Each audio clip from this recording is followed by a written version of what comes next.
As followers of Jesus Christ and His Latter-day Saints, we Como strive seguidores and de are Jesus Cristo e encouraged santos dos últimos dias, nos esforçamos e somos incentivados a nos esforçar para agir melhor e ser melhores.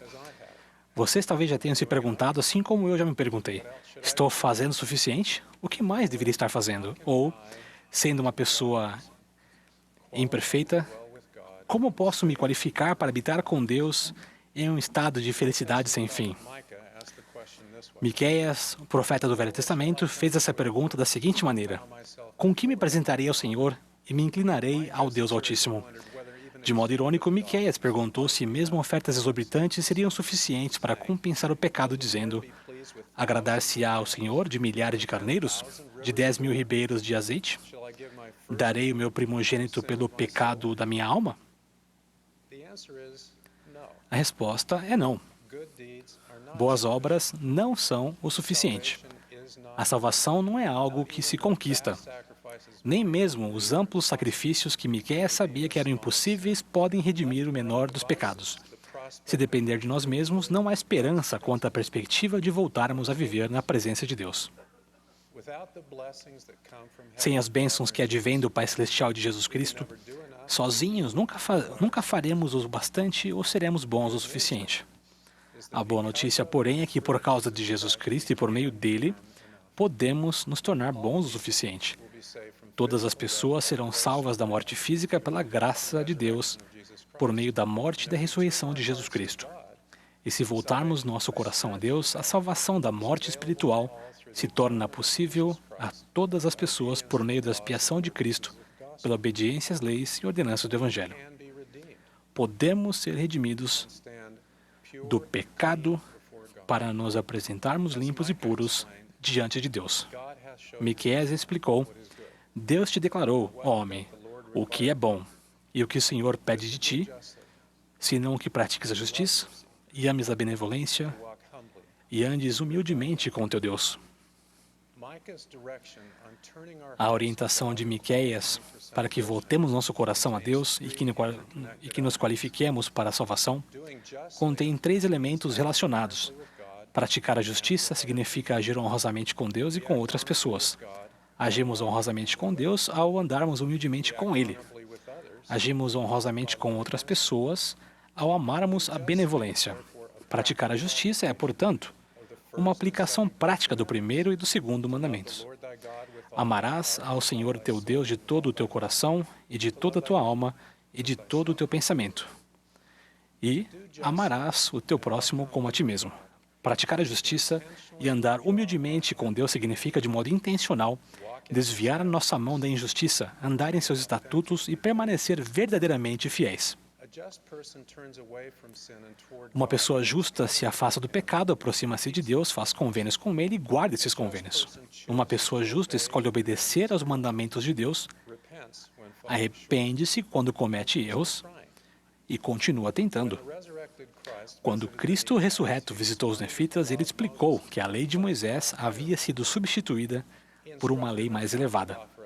Ele os instruiu a não oferecerem mais sacrifícios e holocaustos, mas a oferecerem um coração quebrantado e um espírito contrito. Ele também prometeu: e todo aquele que a mim vier com um coração quebrantado e um espírito contrito, eu batizarei com fogo e com o Espírito Santo. Quando recebemos o dom do Espírito Santo e fazemos uso dele após o batismo, podemos desfrutar da companhia constante do Espírito Santo e ser ensinados sobre todas as coisas que devemos fazer, inclusive como andar humildemente com Deus. O sacrifício de Jesus Cristo pelo pecado e a salvação da morte espiritual estão disponíveis a todos os quebrantados de coração e contritos de espírito.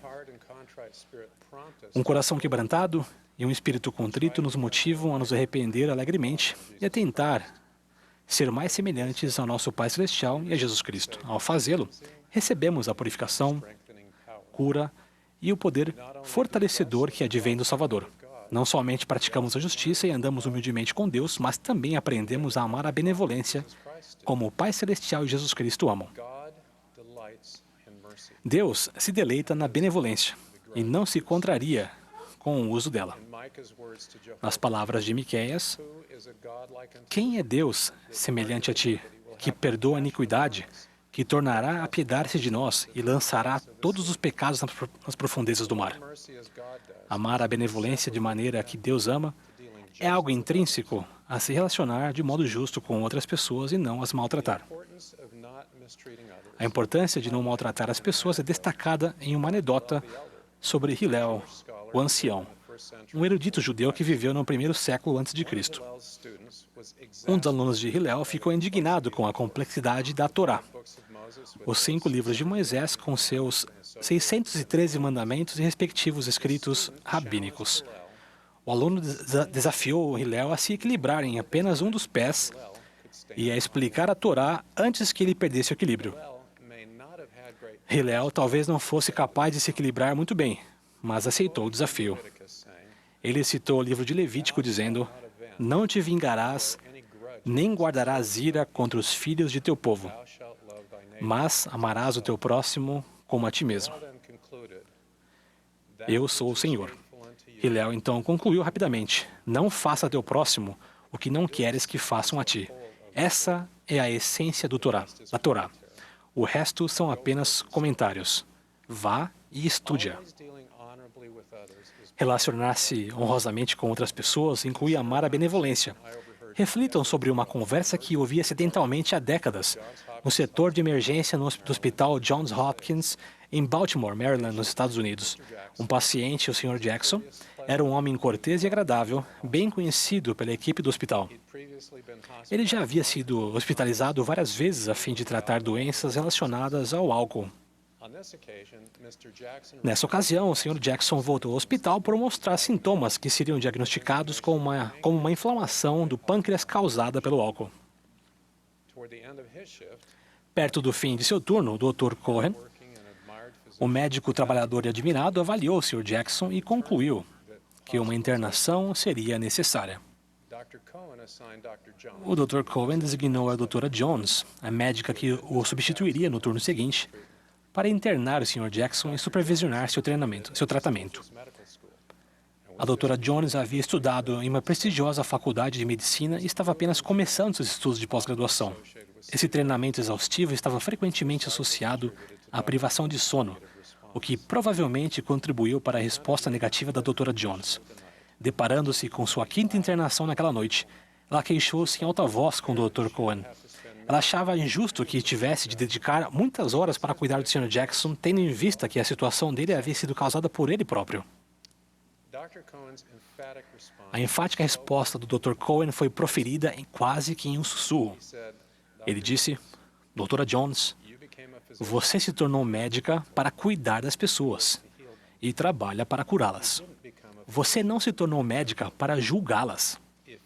Se você não entende essa diferença, você não tem o direito de exercer medicina nesta instituição." Após essa correção, a Dra. Jones cuidou diligentemente do Sr. Jackson durante a internação. O Sr. Jackson já faleceu. Tanto a Dra. Jones quanto o Dr. Cohen tiveram uma carreira brilhante. Mas em um momento crítico de seu trabalho, a Dra. Jones precisava ser lembrada de praticar a justiça, amar a benevolência e cuidar do Sr. Jackson sem que ele fosse julgado. Ao longo dos anos, tenho me beneficiado desse lembrete.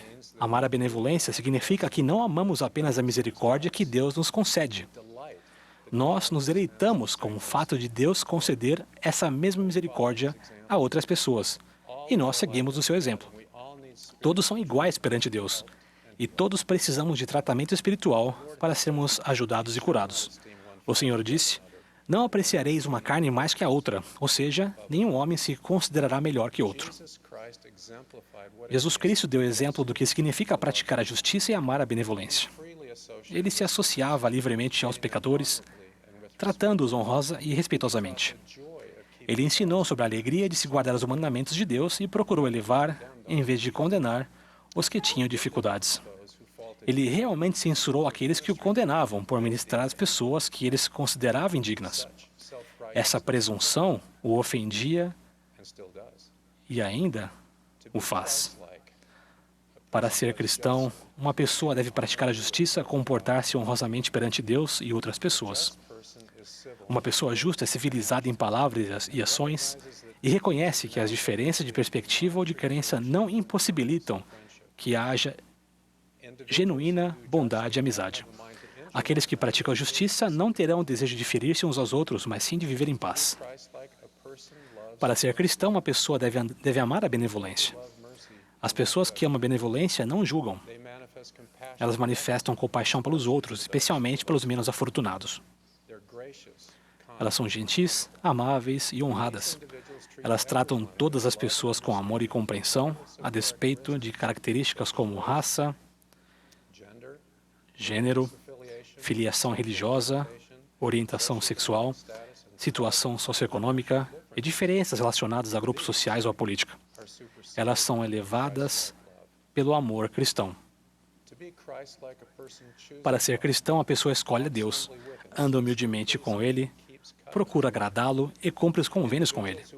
As pessoas que andam humildemente com Deus se lembram do que o Pai Celestial e Jesus Cristo fizeram por elas.